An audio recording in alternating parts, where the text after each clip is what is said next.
Hello everyone, welcome to real life English. లేదు, నేను ఇప్పుడు తినడానికి వెళుతున్నాను లేదా తినబోతున్నాను. No, I am going to eat now. నువ్వు ఏ కూర తిన్నావు?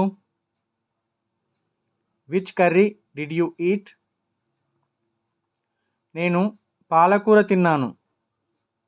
I ate spinach curry. పాలకూర రుచిగా ఉందా? Is spinach curry tasty? అవును, పాలకూర రుచిగా ఉంది. Yes, spinach curry is tasty. నేను పాలకూర తినడానికి ఇష్టపడతాను. I like to eat spinach curry. కానీ వారు కూరలో కొత్తిమీర ఆకులు కలపలేదు. But they did not mix coriander leaves in the curry. If you like this video, please do subscribe, like, share and comment. Thank you for watching this video. Have a nice day.